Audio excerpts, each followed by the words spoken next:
没有走完的路不会是终点，故事的走向是自己选择的坚持。这个故事的开头还算不错，相信过程，相信自己走过的路。那些最激动人心的冒险，从来不是单枪匹马的挑战。 과거는 잊으세요. 내일이 새로운 시작입니다. 내 경기가 새로운 도전입니다.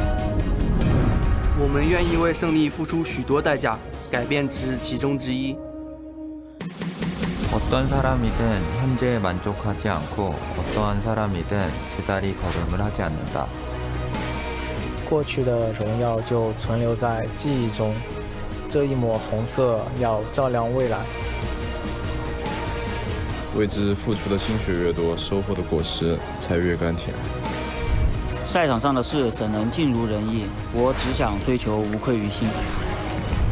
保持微笑，胜利总会专顾你。在尝过赢得一切的滋味之后，你绝对不会甘心做第二名。尖矛和利刃是勇者的武器，也有最坚硬的盾和扬起风帆的大旗。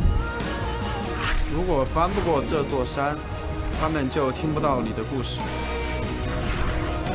这个故事的结局将由我们来谱写。为了无悔，为了胜利，为了站在世界这边。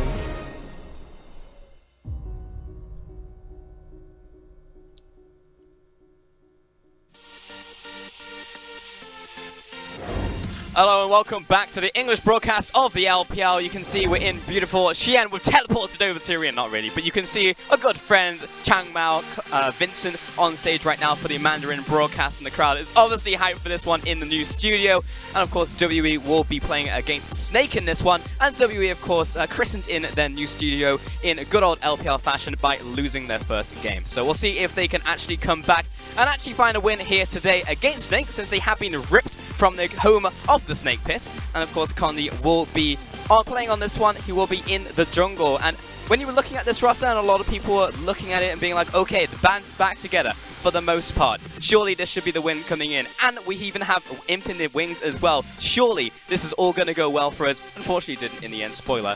But we've still got 957 here as well to rock some top laners. We'll see if they can do it again today. My name is Richard Polscam. If you're joining us once again, I've got Clement Chu next to me. I've got more analytical firepower in Zach Rusty Pie. How you doing?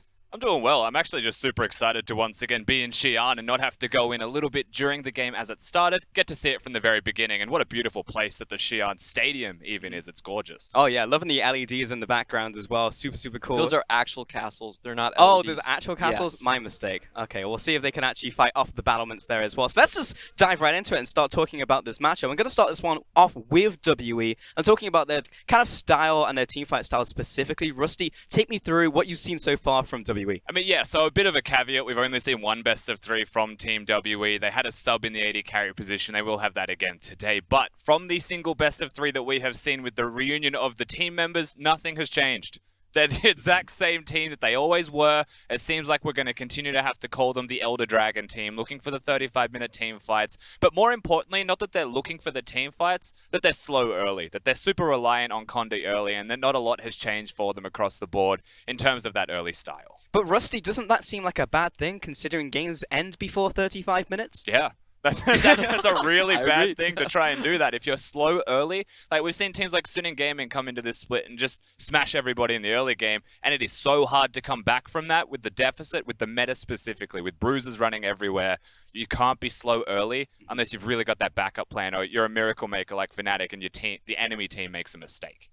So you feel like the adaptation to the meta isn't quite there because nothing has changed with WE? I feel like they've maybe done the direct opposite of FPX, where FPX probably shouldn't have changed and WE probably should have. What do you think, Clement? Have they adapted? They're still sitting on that second item spike while everyone is running on the first item spike, and their early Scullo contest has been absolutely atrocious. To throw a stat out there, Condi was on average 492 experience behind the enemy jungle on his first set. That's 5 Scuttles worth of experience. So they are not adapting to this new meta at all. On the other hand, I do want to talk a little bit about Snake. They used to be known as the Flank and Shank team. So they What do you call them that, Clement? Huh? Only you called Also them. only you, actually. Yeah, I it used to actually be called invented that. You said this yesterday. It's like, I've got a great new name for Snake, guys. You know what? It's the Flank and Shank. It's like, you can't say that, Clement. Go ahead. Okay, but let me explain it. They come in from all sides, from all directions. They're really relying on their globals. Tom Kench, really good champion Rahudie. Zach, of course, the Sejuani for SOFM. And of course, the one that's doing the shanking is Flandre in the top lane. Great with his Vladimir picks and Gangplank picks. And he does have the most kills out of anyone on his team. And he's the only top laner we have in the LPL that also does the most damage on his team. So if you want to look for a big carry, it's actually in the top lane for Snake. I've got a question for you, Clement. Did you spell that lower third right there with the shank and the E on the end? Was that you? No, that was our producer. That was our producer. Shanking. Yeah, I was just wondering if that pun was you or not, and whether it was No. I probably can't fault my producer, but that was definitely him. Okay, nice, good stuff. I've just been told it was intentional, so well, I want to extend that over to the opposite side as well, talking about the jungle matchup right here, because he's going to be facing down Kondi. And Kondi, son of Baron, of course, he's got like a lot of accolades behind him, and also the fact that he's just a strong jungler in general. But is he able to keep up despite the team not adapting to the meta? It's good to see Kondi back. I will say that first and foremost. It's exciting to see a lot of the band back together for Team WE. But for Kondi, when you look at the jungle, and again, one set of sample size is not a definitive answer that we can actually give here until we see more of him. But so far, you would never expect him to be able to keep up with SOFM. And of course, to divulge that a little bit further, it's never just a jungle matchup. When Snake plays League of Legends, they play so much around their vision control and actually set up as a team for SOFM to go into the jungle that Kondi can't find him unless SOFM wants him to be found and then looks for the 1v1. So usually, you're not just having that 1v1 back and forth. It's not just going to be a raw battle. It's a team-based affair. And Kondi, I'm not confident that he can take the 1v1 because I'm more confident in Snake's setup for that.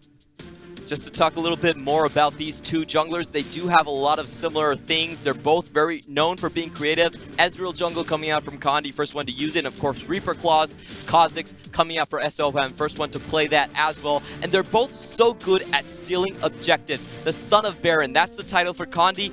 And SOFM, the actual person to steal away the most buffs from in Spring Split. And I will bring this back to the meta adaptations as well, specifically for the jungle. You mentioned the Ezreal jungle, you mentioned the Kha'Zix Reaper Claw Evolve. Well, unfortunately, we also get tragic add-ons to that, like the Mikhail's Crucible Zac that SOFM sometimes plays. So there's experiments that come on with Snake, where I feel like WE makes moves, but usually it's the correct move. Sometimes slow to the punch with new meta adaptations. Snake, very willing to just throw themselves at the meta and adapt very aggressively. Doesn't always work. Did last time we saw But isn't that the best thing for this meta? We've seen generally the teams who have just thrown themselves at the meta. It's just like, okay, it's been 50-50, but sometimes you just go all out, especially in Snake's first set. It did work out. It feels like if you fully embrace this crazy meta, you're probably going to come up trumps. And we do have to talk about that. It's the gold funneling from Snake. Now their mid laner is actually playing as a support, and they're funneling all that mid lane gold into SOFM. He hit 400 CS before 30-minute marks on his Graves. And we can talk about the mathematical theory here a little bit. If you have 3 people and you have 3 Storm Razors to distribute, the best way to get maximum damage is actually to stack all of your Storm Razors on the same person. And the reason is fairly simple. That way, every point of attack speed is amplifying the most attack damage. And that's the basic idea of gold funneling. We see in other MOBA games as well, but now we're coming full circle and having it in League of Legends run rampant. All the support items, definitely a big factor that. As a support main yourself, how do you feel about seeing 2 supports? I mean, I feel good and bad. I'm a former mid lane main back when I played professional league as well, so it's nice to see my role now ooze into my new role. I get to play supports in the middle lane, and I will say, whilst it's cool to watch, it's exciting, there's a lot of variance in the way that players and teams can actually change up their styles now. It still also just feels that little bit bad to have to follow your jungler around. And there's a lot of times where if you're not the better team than your opponent and you're trying this strategy, usually you fail that strategy because they're just better at shutting you down. I mean, it is a very strange meta in the sense that you always have to be good at every single role in every role, because picks are pretty much every pick I'd say nowadays is a flex pick, right? So you need to be able to play that. We've seen multiple people move from their natural habitats into bot lane, into mid lane. It's like, what are you even doing? Even mid game, we've seen that in LCK as well. People will just leave lane and just be a bot laner now. You know, it changes completely. So it seems like a team like Snake is very much adapted to doing the crazy and being able to adapt to a meta like this into WE here. And with that, we have to talk about their role swaps, basically. They are starting Hoodia and Maestro at the same time, and both of these people are actually playing in the support position. They're funneling all of that gold into 2 primary carries. Now Guoguo is playing in bot lane, actually as the marksman position. Let's go ahead and take a look at the lineups. It is 957, Condi, Sheer, Gentle in the bottom lane with Missing. That's right, there is no bottom lane that you remember from WE. It's going to be a completely different bot lane as they take on Snake, Flandria in the top lane, SOFM in the jungle, Guoguo in the mid lane, Hudir and Maestro. That's right, not an OMG on Snake this time for Snake Esports. And before we get into WE not having a support player who seems to be missing in this one, we can take an extra chance to talk about Hudir and Maestro a little bit more, because there was a conversation that I was having earlier in the week with all of us about why would you put your mid laner on a support champion when he may be better in a carry role.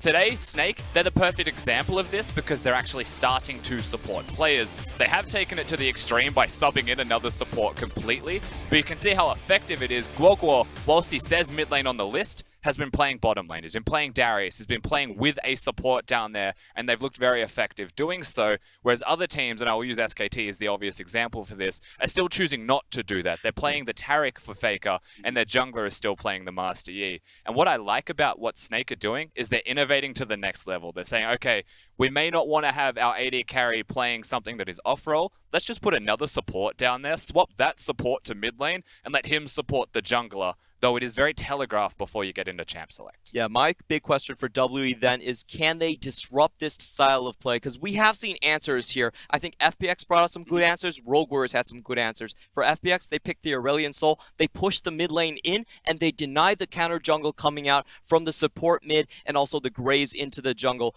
And for Rogue Warriors, I actually really like what their jungler was able to do. He straight rushed to Tiamat just to secure his own side of the jungle. So clear speed is going to be one of those big things that we're going to have to watch. And the other thing is the strong level 1 that we have to watch, because a lot of these combinations, they don't have CC. If you're talking about the Nuthis, which is Karthus and Nunu, they can't really retaliate if you throw a strong level 1 at them, if you throw your support at them early on. So these are the things that I want to see WE do in response. But it's not always effective, right? Because even if you're running Nuthis, sometimes you look like a bit of a doofus, right? So for you guys, what do you think is like the best setup that we've seen so far? Because we've seen the Mordekaiser, the Shyvana, we've seen pretty much everything under the sun at this point. So what's A, your favorite, and B, what do you think is better? I really don't have a favorite. That's the thing. Like, my favorite was when I watched Karthus Nunu get locked in. The enemy team was like, Yi Taric, what's up? Because nothing can stop the Yi and the Taric in that situation. I really don't think there is an outright best, and that's why we haven't seen one. Right? We've seen changes every single time. It started with Mordekaiser Shyvana,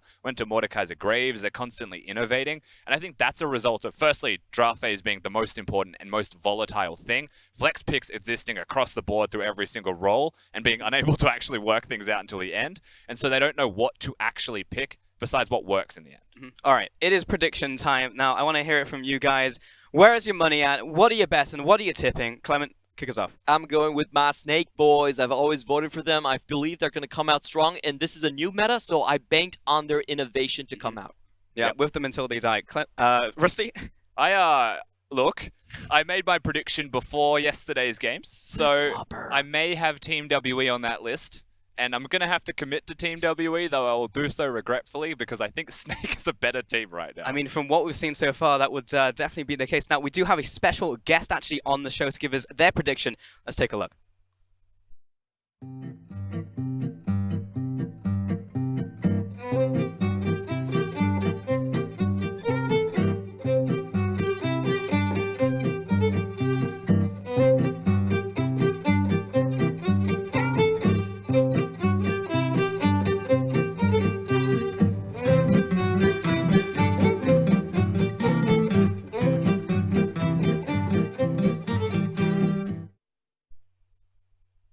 So we know where Nice is at. Nice, of course, EDG's dog. Thank you very much, Nice, for coming on the show for us. And that will be a WE vote from him. So it seems to be going the other direction from you guys. Why didn't he eat both treats? That's a really well-trained dog. Like, he's a professional, Clement. Okay. The lack of confidence in Snake, I think that's what it really is. By the way, the one on the left, the treat on the left was definitely bigger. I spotted that.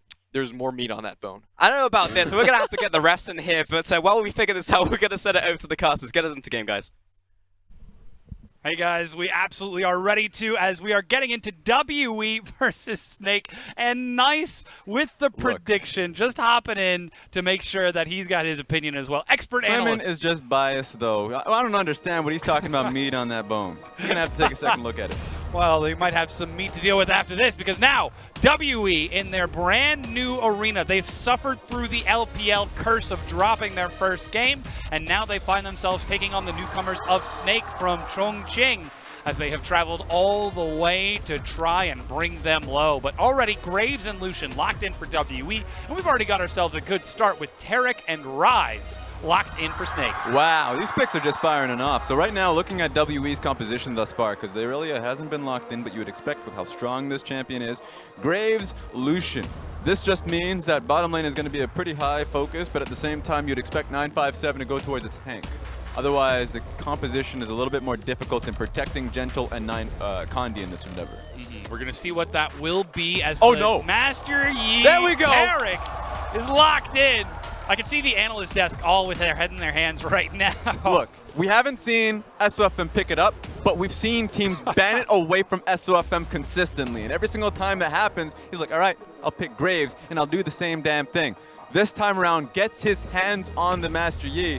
And we know what Hudie and Maestro are supposed to do, double support, so we're expecting all the resources to be funneling in towards SOFM. We'll see how that works for Snake. On the other hand, they're dealing with unknown quantities right now. Gentle, the newcomer to the LPL, along with the new support of Missing, filling in for Ben today. As Alistar is going to be banned away from him, we're still looking to see what Missing will take to support that, and whether or not that Aurelia does go into the mid lane for Xie, or if 957 decides to go for some sort of tank or aggressive play instead. They must have done some research into Missing, realizing that the Alistar is a go-to pick for him, as well as the Tom Kent. Remember, Missing comes from the developmental team from WE, Mighty Eagles. So he's been with the organization for quite some time, now alongside Gentle. Both of them LDL quarterfinalists. That's not something they should feel proud about, dropping that early on. But now they have a new start coming in WE. Yes, well, this new start on a much bigger stage in front of a brand new home crowd. Shen is the lock-in for Snake, and look at how tanky this setup is from Snake. You've got the Rise, you've got the Tarek, you've got the Shen just to keep that Master Yi alive, and they still got that 5th pick to round out the composition. We'll see what Gentle decides to lock in for Missing, and see how the final composition shakes out for Team WE as Braum. We know how good the Braum Lucian lane is. And if you're on Team WE, you have to support the Braum. If it's Zero, if it's Ben, it doesn't matter who the hell you are, you're picking the champion. So it's a champion they've known before. So now be putting it into the bottom lane. It's good disengage for all the nonsense Snake's gonna be throwing at them.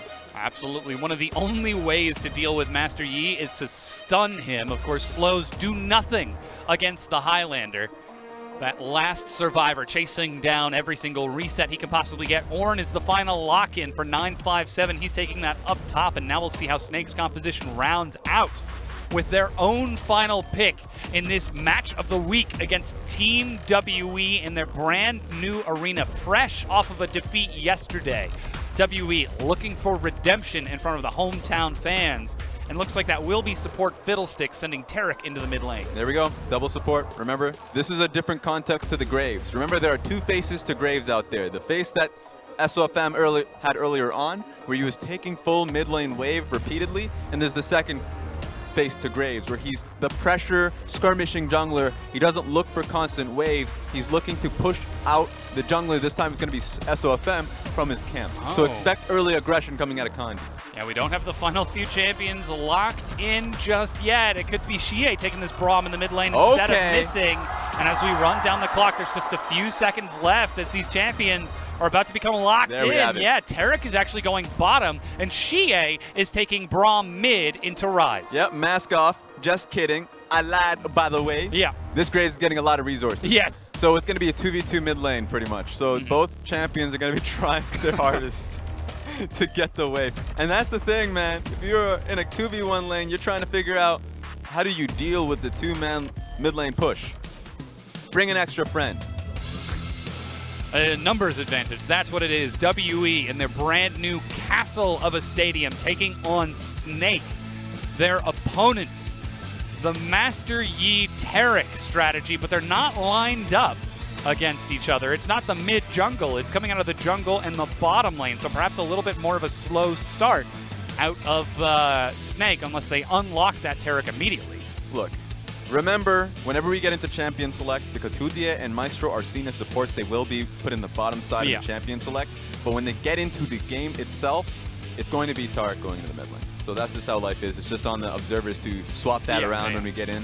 So that's what's interesting to me. Remember, we've seen the Master Yi before. It was in LCK for MVP. It was in the NACS, or the NA Academy, for Mr. Levi himself. Yes. So Vietnamese, eat your heart out, get you in there. Like Absolutely. The jungler himself, really just showcasing that it's just going to be his style of me. SOFM's coming in hot. It's so funny that you actually bring it up. It's been so long since I've seen a player play outside of their designated lanes. I forgot that that was an actual possibility. Yeah. Because this is 8-11. This is the crazy, wild, fun times where just about anything can happen. Houtier's playing support, but it's Guoguo on that rise, likely going down into the bottom with him to help round out that composition. But Team WE, in front of the hometown crowd, their brand new stadium, will be looking for a win against Team Snake, the newcomers in this. And Snake, not exactly known for having a high win rate outside of the Snake pit, could be trying to upset those stats in their favor as we move into 2018 summer. Here's the real test, because remember, last split, there's not a lot of teams in a lot of ways stadium, so Snake has been in their stadium throughout the entire split until the very end. Yeah. So seeing that fall, you never know what the correlation was. This time around, you get to test it because now you add 2 more stadiums to the mix, and it's going to be interesting to see what we get. Yeah, it's a 57.5 win rate at home for the Snake crowd and a 33% win rate outside of that. And that's with 40 games in the home crowd and 12 games outside of Chongqing. So hey, now that we're starting to see some more franchises open up, perhaps this could be the decline of Snake as they start to travel around. We call it the Snake Pit for a reason. That's where teams go to get popped. Yeah, and the audience members in the Snake Pit are incredibly passionate, so you get to hear them even if you have those noise-canceling headsets. Yes. So that's just the name of the game there. So you got to see if WE can get comfortable in Sion. That's always the first question, because remember, a lot of these teams, not a single team has won their first set in their first stadium game. So in the opening ceremony, it's always the rough one. But once you start to get comfortable, then that's when you can start to really utilize it to your advantage. That's what we started to see with OMG in Chengdu. Snake, of course, in Chongqing doing the exact same thing. So already we're starting to see that trend, but WE, this is the team that went to semifinals at Worlds. They've brought in an entirely new bottom lane here with Gentle and Missing to fill in for Mystic and Ben/Zero, who went to that semifinal match along with the rest of WE. So this is my fear with WE. Know that Clement and I, with Fish, had a podcast beginning of the split, and of course the hype around WE is that Kondi is back, so naturally the best jungler 2017 back on stage should be a massive bump. But yes, you're on camera, Missy. There's the surprise. Oh wait, that's me. But of course, the fact that there's now the lacking stability on the team with the new added members, and you'd expect Pepper to see some play throughout the split, adds a wrench to WE where they're mixing in developing their roster rather than just bringing in the ironclad 2017 WE and letting them take the victories. We'll see how WE can actually recover over the course of this, because they did not quite get to see that success we were hoping for in spring, especially fresh off of the semi-performance that we saw. Yeah, they just have to get used to the meta. That's always the big point for them, because they're going up against a team that you could arguably say has just mastered it. They decide to put in an extra support in there, so they think they had a really strong grasp versus a team that tried to go later, tried to go late in their composition. So that's the problem where I see with WE when they had a major falling towards TOP, a team that was the worst in the spring split. Just somehow now being able to topple them 2-0. So WE need to shape up, need to look towards the meta. This time around, they're doing that, picking up the Graves and now giving them that resources. That being said, they've got the champions, but they might still have to actually adjust the playstyle coming into this next game. WE are still the 35-minute team. They're still the Elder Dragon late game team fight, and that's not the current meta. It's all about that super early skirmish, all about the early control and early snowball, and that is Snake's forte. This is the team that had some of the best early games in the entirety of the LPL. We're talking better than RNG, better than WE, better than EDG, and now the meta falls into their favor. Yeah, it might make them a little better, because whenever we talk about an early game for Snake, sure, they make very hectic plays early on, but remember, Snake has been, last split, the slowest in terms of game time. Yes. So even though naturally you see SOFM and he wants to be able to pick up the Lee Sin and look for these plays. But it seems like based off the coaching staff and the direction that they have, they place a lot more vision control. Yeah. They've been known as the highest warding team of the LPL. But then picking this up, you get to see a lot more of that natural inclination start to come out. So I would agree with you. I think right now Snake is going to evolve and shed that skin to be a lot more of an early game team. Oh no, the Snake very well could evolve into a dragon if they continue to try and take wins and look for a better performance as they chase towards playoffs. We do have to apologize. We have some technical delays as we load into this game. Seems like one of the players was having some difficulties here. We're trying to get it resolved as quickly as possible as we prepare to load onto the Rift for this game number 1. Again, same thing, beginning of a new season. Got to make sure all your tech is working and that our battle stations are fully operational before we can open fire on Alderaan. Yeah, I mean, as long kick off the summer split. As long as I get to sit here and listen to some random Hollywood music, that track that's rolling for 30 seconds. Yeah, it's the elevator music. It keeps on that's building. Not elevator and music. No, it's the hype elevator music. There is no such thing. Because it keeps on building, but it never ends. There's no such thing as hype elevator music. I don't know what elevator you've been riding on, Senor. Have you ever gone to Disneyland or something, and then you're riding the elevator up to the Tower of Terror, and the music just builds and builds? Yeah, that's clowny music. That's clowny music. Okay. I've never heard of some hype music. Anyway, elevator music versus hype music. Okay, well then, what would you describe this hype building music with no drop as? I would describe it as speed. Oh yeah, literally just speed. No, that's what it is. Speeding. Yeah, no, literally when you're on the bus and you can't go below 50 kilometers. The film. Yeah. The film. Okay. Can't go below 60 throughout the entire movie. Yeah. Just constantly looping over and over. Well, tragically, we don't have a lot of the speed on stage as the players are still not quite talking to each other just yet. We're trying to get these technical difficulties ironed out so that we can get onto the Rift as quick as we can. I'm just as hyped as you guys are to get in here. Now we can see SOFM free to talk with his teammates and start planning around these strategies. Yeah, and I think that I'm just going to start talking about SOFM as a player because that's just because we have added time now so we can do that. I'm a free man. Yes. Why not? Yeah. So SOFM has always been a jungler that you always question what is limiting him. Like first game that he played, first series that he played, playing the Sejuani pick, Skarner pick. Now that's fine. That takes some time to really get going. And so a lot of it comes down to the ideal play where they want to play as a team. Now we see him on the map. Thank the Lord. As we've loaded onto the Rift, game 1 between WE and Snake. And we get to see SOFM on that Master Yi. Let's go.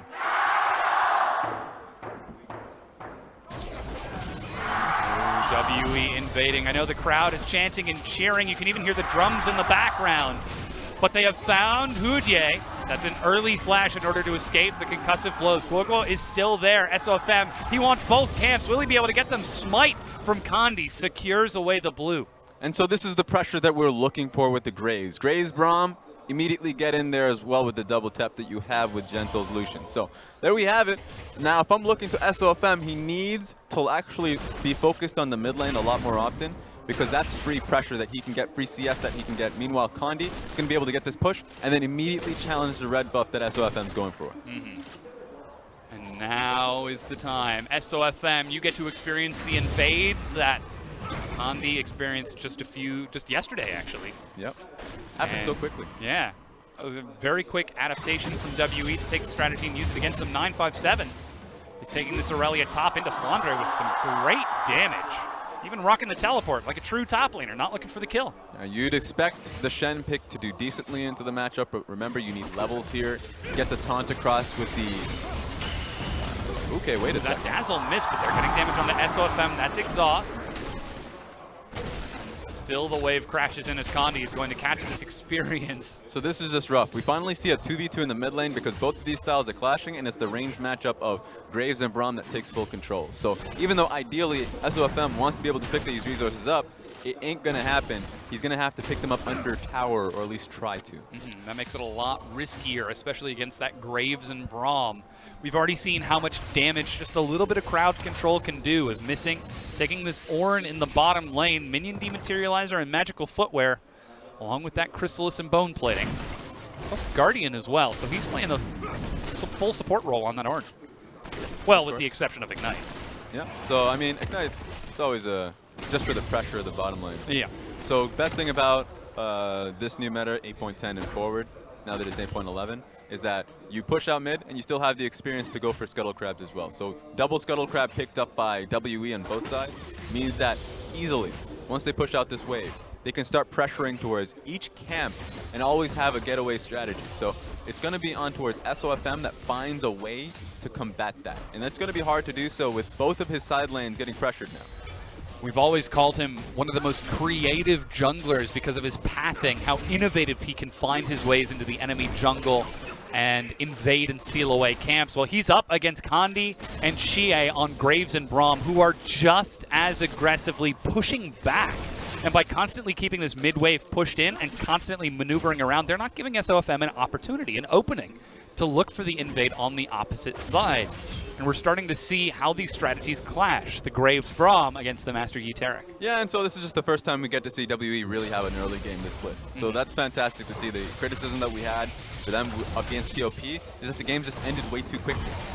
Way too early because WE thought they had the later portions of the skirmishing and team fights later on. This time around, 957 doing phenomenally versus Flandre. Bottom lane's the case as well, and Kandi is Xie feeling really comfortable here. Xie is actually going to step forward as he actually does tag the stun. Here comes Kandi. Now he turns onto Maestro. Stun is ready. Dazzle will hit. It's a 3-man stun. Maestro just flashes over the wall. 957 has found SOFM. He's got flash, but just uses Alpha Strike to get over. Even the Scryer's Bloom setup from SOFM. There we go. But here's the thing, they've been completely isolated from the mid lane. So this means that Graves is going to push this one in and get the full experience depriving. So like that just means that right now SOFM is not going to have the experience in the mid lane. He is 10 CS behind and it's only going to get worse. He's racing towards it to try and catch up, but it's going to be quite difficult with Maestro just now making his way out of the fountain, fresh off that recall. And in the bottom lane, you already talked about the push pressure of this Lucian and Ornn. You'd imagine against a Fiddlesticks and a Ryze, there would be AoE and wave clear to deal with it. But right now, Gentle is sitting pretty happily with that control, and 957 is keeping Flandre occupied up top. So things are looking good for WE in just about all 3 lanes. Yeah. For Guoguo specifically, look at the mana he's been expending consistently in lane. That's why he's getting pushed in quite frequently. And missing Minion Dematerializer, he's going to be able to have the constant push into this one. So even though you would expect the double mage bottom lane to be able to get the push into a tank and AD carry, that's just not the case because of that context. And that means that we do get to see recall from those bottom lanes again. The Cutlass, as Xie is just expending a little bit of mana to stall out the wave before Kandi heads over with a fresh red buff. And it's just constantly trading pressure in this mid lane from the mid-jungle duo. Mountain Dragon, very early spawn. This is a good test to WE if they've been timing these buffs properly. So blue buff is going to be coming up really soon. So immediately you see Missing putting in the Scryer's Bloom to track this one out. So they have the Scuttle Crab behind them as well. So that should be an experience advantage in favor of Kandi, not enough to net a level advantage. He's trying to start off this blue buff, but of course Graves will knock it back with every auto attack. Maestro and the rest of Snake show up to defend. Even Guoguo's on the side with a fresh tier. But now it's getting low. Smite and SOFM steals away his own blue buff. There we go. I mean, looking at this, you would say that, sure, you might be able to give it to Guoguo, but it's not that bad since Guoguo is supported in the bottom lane. So the fact that SOFM was able to get it is a positive. He has the experience to his name now, and he can go back towards his red buff. So, disaster averted. For now, at least. But it is 1,000 gold advantage for WE when it's all said and done as we get to the 7.5-minute mark. And again, just timing out that red buff. Even Xie is stepping up. SOFM is just looping around this vision game. They've actually managed to get behind them. That's the Stand United. Kandi drops the smokescreen and steps back in to try and sidestep this. But Flandre, what a shadow dash, catches up, and Kandi, separated from his team, will go low and eventually go down, but at first blood is in the bottom lane. Gentle was able to get a kill onto Guoguo as SOFM. He's found the first reset and is chasing down the second. Flashes over to follow Xie and even dodges the Winter's Bite. Got the heal, had the support, so even though in the bottom lane, we'll see that replay soon enough, I'm sure of it, that Gentle is able to get the kill on towards Guoguo. Doesn't matter if 2 kills for Snake, all on Master Yi. We actually just saw Call of the Forge God used by Missing on the minimap. Guoguo was channeling teleport somewhere, but that was just canceled. As now we're looking at 957 in the top lane. FLICKR going to be pushing in there, and I'm sure, like you said, we'll be seeing that happen bottom. Boom! I guess two-man knock-up. Incredible debut from Missing. Really well done. Debut bottom lane. They've only been playing in scrims, obviously, to be able to do it together, so awesome to see him get down, or at least be able to take down Guoguo in their debut match. Just standing a little bit too close together. Gentle, anything but with that first blood. He's already got the Cutlass.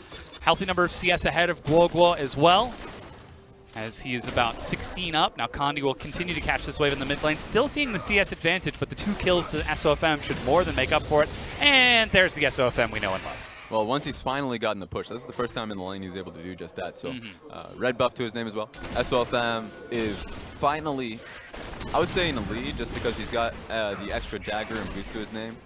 So right now, SOFM is in a really strong position, so he can finally push the lane. He's going for this one. Oh, he absolutely is. That was actually the challenging smite. He catches up. Hudye follows through. They find Condi and find a kill. Xie has got the stun ready. He lands it, but the drain is ticking away, and Xie will walk away with his life this time. And the stun through Alpha Strikes gets over the wall, and he's able to follow up so damn easily. So this game is starting to snowball. We didn't think it was going to happen because WE was playing the early game really well done, but all it takes is that one mistake for Master Yi to come through.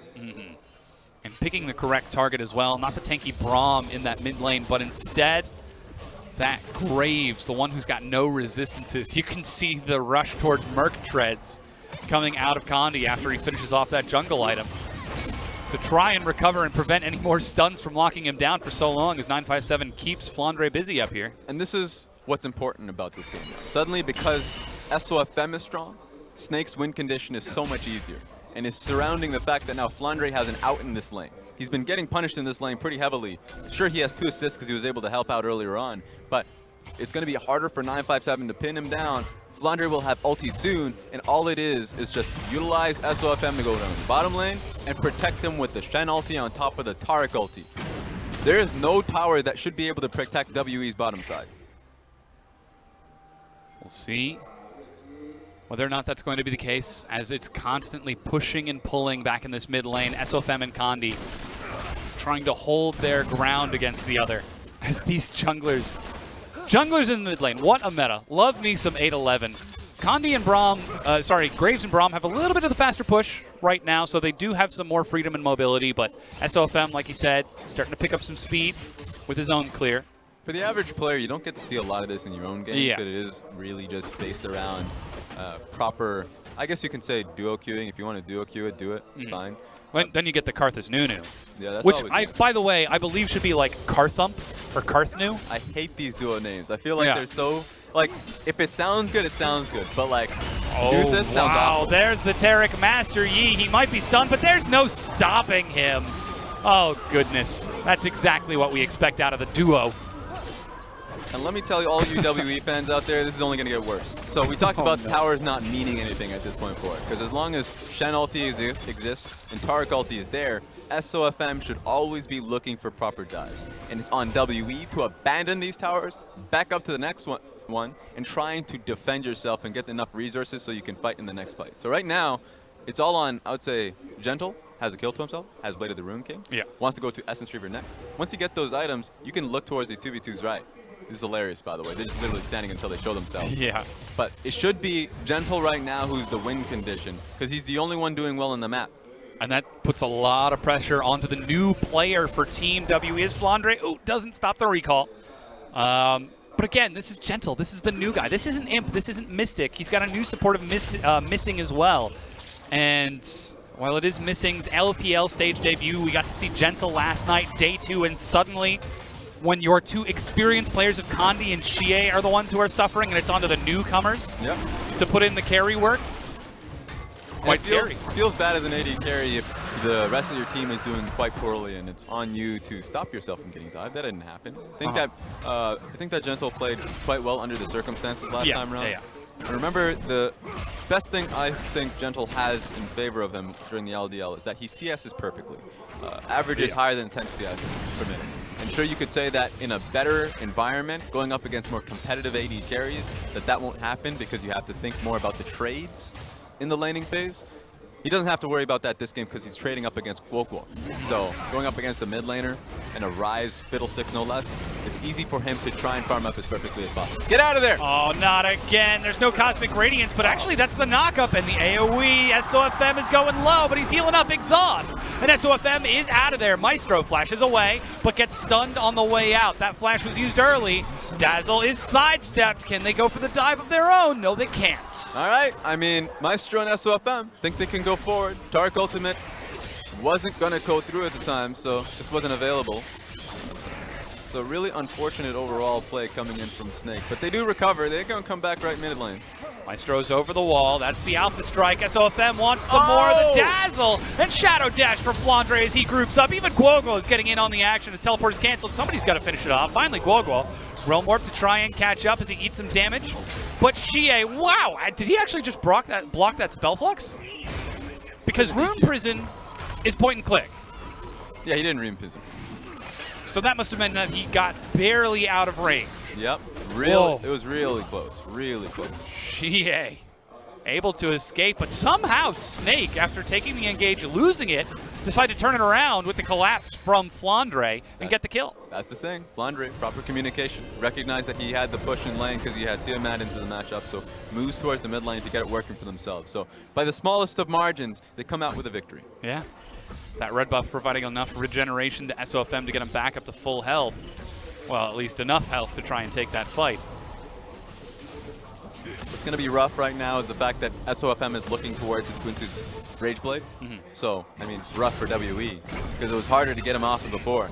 Now that he's going to be applying so many autos, that's just going to be really difficult for the squishy Condi Gentle just to be able to get him off him. So it's going to be ultimately on Missing and CA on Braum to be able to push him off it. But you're right, slows ain't going to work. It's going to take some time and some execution for these two supports to be able to peel. Some stuns, at the very least. And that's where we have to see the Braum and perhaps the Lucian stack up together. As I was expecting from the bottom lane, it's not the bottom lane, it's the Graves and Braum, but literally just one more person to try and proc that Winter's Bite and stun the Master Yi before he's able to get in and start shredding through their health bars. So theoretically, with the composition, as the game goes on, and if it evens out, WE's comp is just fine versus this. They do have Kiteback with Braum double AD carry, with an Orin as well. So Kiteback exists. Problem is that it's, oh, here we go. That's a very early Cosmic Radiance and Stand United. Flandre misses the Shadow Dash. Call of the Forge God is missing. Separates Flandre, but he sidesteps, but cannot be saved. He goes down to the 5 members of WE. Culling into the minion wave could mean a push for WE for this turret. And here comes the wave, and they have 4 members as well. Guoguo is not going to be coming, so with just 3 members and his 2 supports, ain't going to happen. You're not going to support that. And that will be first brick to Team WE. Snake unable to defend as it's WE who used Snake's strategy against them, erupting out of the woodwork. They're diving onto SOFM. Mujie with the Crow Storm for a lot of damage, but WE are going so deep for this 2 turrets. Collateral damage gets one. Mujie with the stopwatch. They chase on the Mace Bro with his own, and he will be allowed to escape this time. They really wanted those kills. Look at Guoguo's positioning. He's seeing the opportunity to maybe look for a play. That's a teleport. They're forced to take the long way around. Rune Prison. Flandre will get revenge and secure the kill for himself. Titanic Hydra finishes that off. So a response comes back, but it all starts with the fact that WE catch Snake sleeping. Tariq ultimate comes through, and there's miscommunication in the lines of SOFM not sure if he should go forward or go backward. It results in this, the second tower getting dove here, and it's pretty decent from Snake as a whole, because even though SOFM falls, stopwatch comes through, it delays the second tower from going down, and it's much harder for WE to escape from this position. Means WE now find themselves with their first few kills of this game. They also have that first turret, and despite that brutal laning phase in the mid lane, despite Xie and Condi's constant gaking, they now found themselves pretty close to Snake overall and actually in that gold lead, about 1,400. Next Dragon's up in 60 seconds, though. Gwinsu's has been finished for SOFM, and Condi has got his own Black Cleaver. Plus, 957 somehow managed to hold on to his teleport in that play. Seems like he must have just walked there himself. So with these item completions, WE could be ready to take the next fight. That could be true. It just means that Flandre needs to be ready to roam, because usually for a Shen, it would either be a TP or a Shen ulti. He doesn't have either right now. So as long as he's, as you can see right now, looking to take red buff, but he's in between 2 lanes, he's there for the team if the play happens. Top tier 1 was just taken by WE. Snake trading on that other side of the map. Still looking to see where Flandre is. Defending the top tier 2. And Snake are still hanging out on this bottom half. Lots of vision around the Mountain Dragon, but WE, they take the next best thing and turn onto the Rift Herald following that top tier 1. There we go. This should be going to them easily, even though the ward is there. Snake's just not in position. So this is WE now with the Rift Herald. They should be looking to go for mid lane or bottom lane. Bottom lane still has the outer turret available, so if they're still going to go for mid lane inner, which is now fairly low because of the last push they had, they can threaten for inhib turret. So risk reward, if I'm WE, you clear both side lanes and set up for a mid lane push. That'll take some good communication with the new players of WE, Gentle and Missing, trying to clear out those side lanes as quick as they can. A quick recall has been effected for WE. See some more tank items getting ready. Zeke's Convergence also finished off from Missing. It's a further setup for Gentle and provide more opportunities in these upcoming fights as we crest over to the 20-minute mark. Shelly the Herald has not been used just yet. We'll see where it goes because now WE are the ones on the map first. It looks like you're seeing a base coming in from Condi, even though he just got back on the map. He has to have a pretty important purchase that looks like it's just going to be the Zeal pick. So usually, if you get yourself Zeal, you're in a position where you're like, okay, we want to be in position to skirmish with how many fights that have been coming across. So he's going to come right back mid lane and set down the Rift Herald. So I want to see how that's used. Still sitting in that pocket. Another 3 minutes left on that duration. 957 is still hanging out bottom, pushing against Flandre, a level down after the kills and assists that Flandre picked up earlier. But Flandre has his Stand United, and 957 has his Teleport. It's getting stalled out just a bit because Lucian wants blue buff here. So empowering Gentle first, which is pretty cool to see coming in from a new AD carry. Second set that he's been playing in. And he's been performing quite well for himself. Now going on SOFM. Really far forward. That's the Stand United. As I mentioned, the Call of the Forge God. They find 957 trying to flank. He flashes over the wall. Cosmic Radiance stalls it out. Flandre is stunned, but still rather full health. They're chasing SOFM down, and they will be able to escape over the wall. Snake somehow getting out with the follow-up. Missing with the 2-man knock-up. Gets a quick 2 kills as 957 cleans up the wave. And they still have Rift Herald. They can place it mid lane, look for the Baron buff. Protect the man. You don't want him getting stunned now. That's what we see. Shelly the Herald immediately summoned. And now Snake find themselves having to choose between Shelly and Baron as WE turn onto it. Looks like the pings are going down mid. Maestro is on the way, but there's not that much they can do. Even SOFM can't defend his way over this one unless he gets a huge alpha strike. They're ready to hop over the wall. Gentle leads the way. Shie follows. SOFM is the target. He's caught by the dazzle and will not be able to catch up. But Baron picked up by WE. Doesn't overcommit, just there to play defense. So the moment SOFM backs away, job is done, Baron's taken. So WE looking super good. This game should have been over by all means earlier on with Snake Snowball, but they played it safely, and you can see how well their composition is when they're even. Missing's knock-up, so well done, and it commits so they can get the second kill. Graves is now really online, so, I mean, even though the replay doesn't show it, before that was Snake's endeavor to get a skirmish, to get a fight. They try and all in on towards Aurelia, and she just flashes out, and you wait towards Gentle kiting back, Condi kiting back, behind the Braum ulti. Really well coordinated, and you can see the path to victory coming in from WE.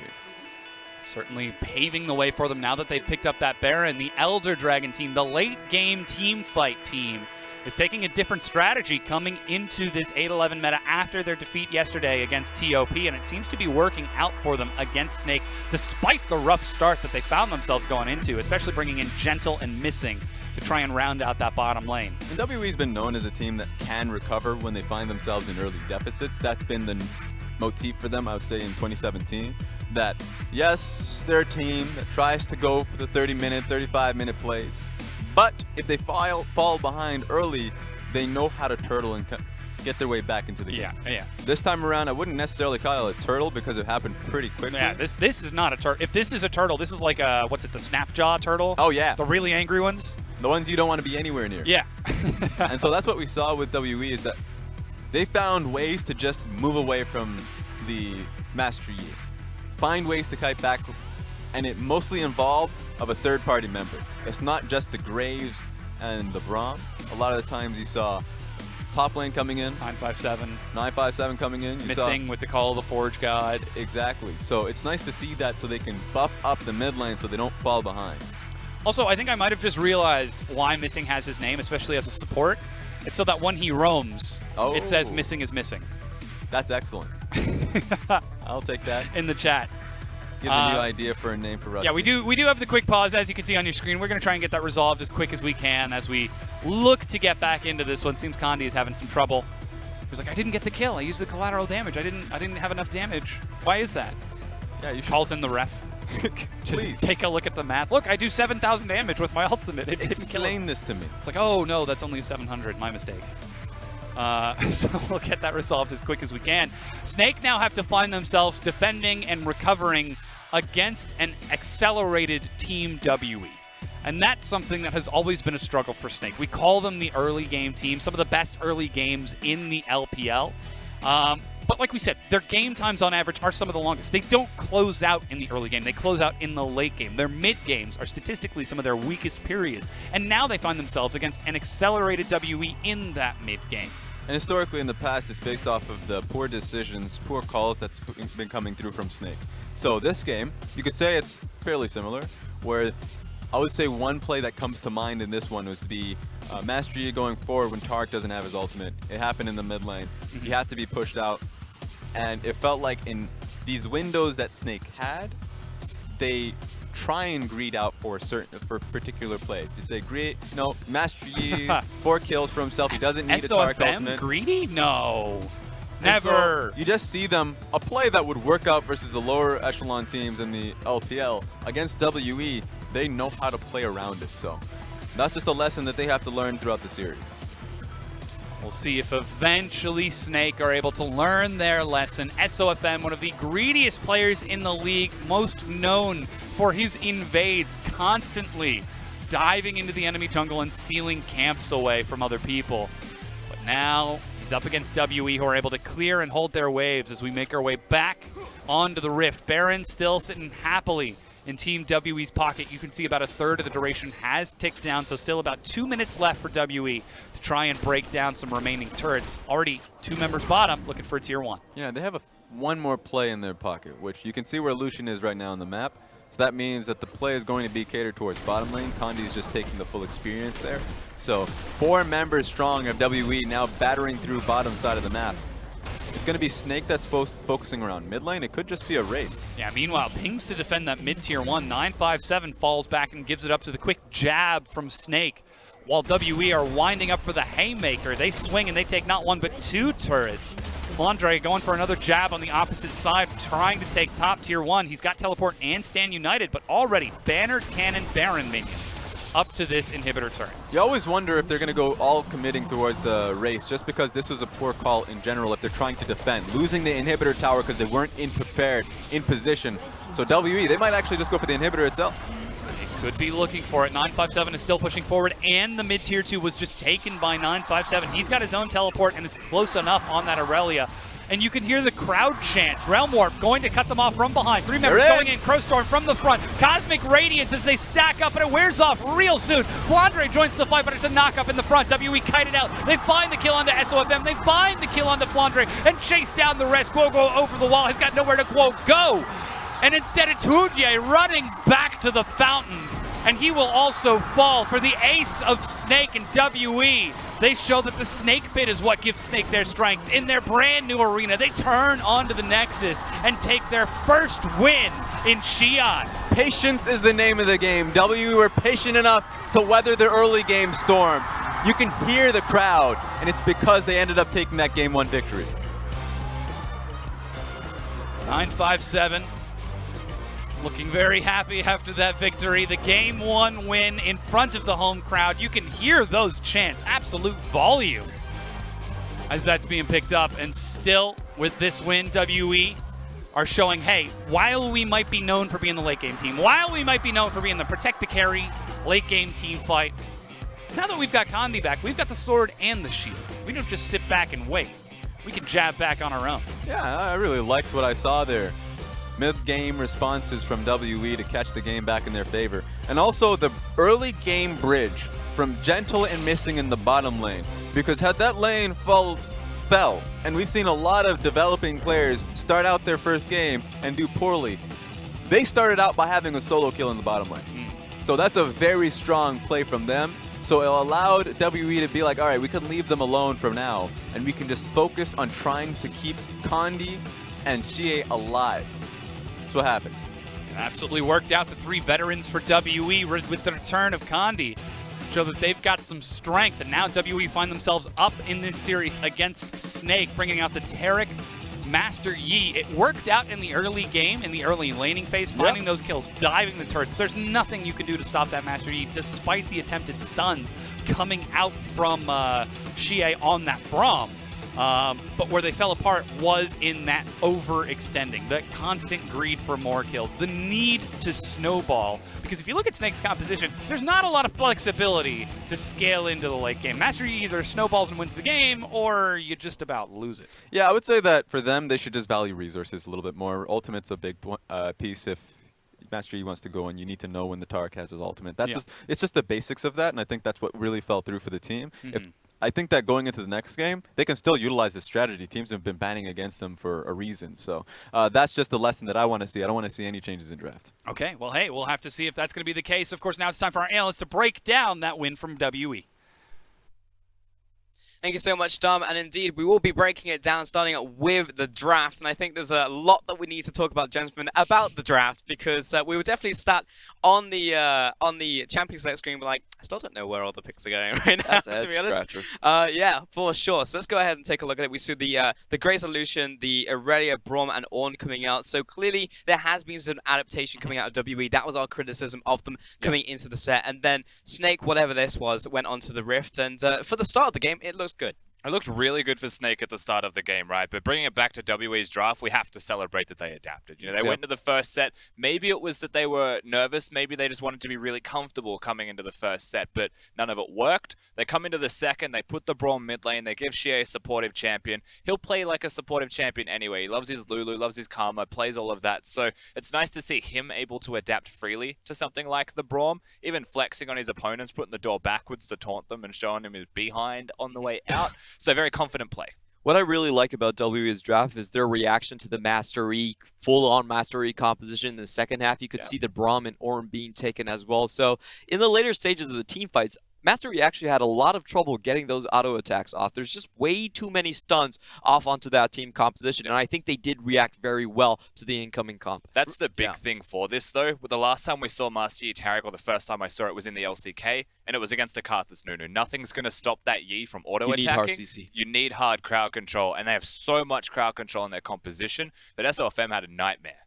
I mean, that's what went wrong, but at the start it looked so good for Snake. And you said the words to me, Rusty, the game's over in 2 minutes. As soon as Winston gets picked up, it's over. So why did you think that the game was going to be over, even though the WE had that CC to use? I mean, frankly, if a Master Yi gets ahead in a Master Yi Taric composition, no matter how much crowd control's there, he'll win the skirmishes from that point onwards, and then you just play towards the skirmishes, play towards stronger parts of the map, and you can frankly avoid the 5v5 until those 2 kills you got become 10, and then you one-hit the carries, and it doesn't matter how much CC they've got if the carry is already dead, right? That's where you would expect the game ended. I think the big story about this game is that W actually won the side lanes incredibly hard, and that allowed them to group whenever they wanted to. And if you're in a group position, you can layer your CC onto Master E. What Master E is really obnoxious about in solo queue and why he's such a good booster strategy is that you can go to any single lane and kill anyone you want underneath the tower. As long as there isn't enough people around there to really control you, then you can always do that. W won the side lanes. They were the one grouping first. They were the ones taking the fight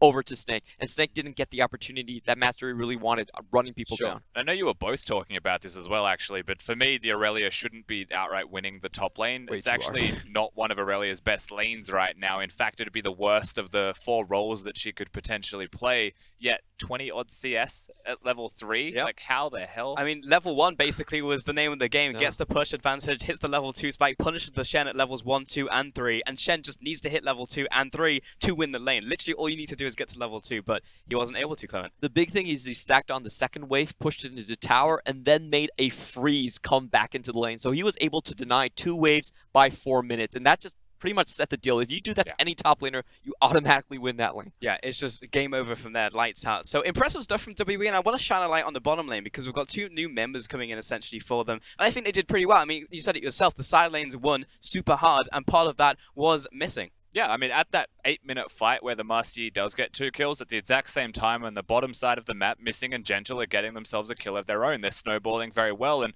I feel like I can say from this first game that they were actually like the 2 best performing members on this team to be able to get WE through a mid-game trough where it looked like they were going to get snowballed on. They recouped very well. And then, of course, WE team fighting still looks very strong as a 5-man unit. Condi topped the damage in the end, so they had a very good performance after it all. But Missing and Gentle, special credit to them for being 2 rookies thrown into the fray, winning their lane and helping the whole team get across the line. I mean, do you disagree, Clement?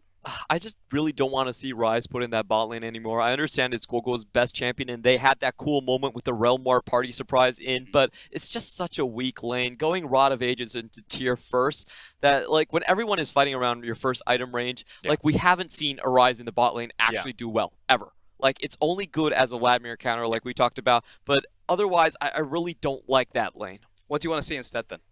I would actually prefer the Vladimir if it isn't banned away from it. You do spike incredibly hard because of the Spellbinder first item into the team fight. But of course, that was banned away by WE. Very conscious that this is something Gogo does play. Even then, right, you could probably just put your Shen into the bottom lane. We've seen Shens go duo lanes and be very successful. We mentioned this in the draft. They could potentially have a Fiddlestick Shen lane that, whilst it doesn't sound conventional, what is conventional anymore? It's still got the 2v2, and the Rise can then farm freely, get free levels and experience in the top lane 1v1 against Aurelia in not Aurelia's best lane either. I feel like that was also a potential strategy for them. So to that point, are you saying that Snake should just draft the same but maybe just change the positions and the people playing them?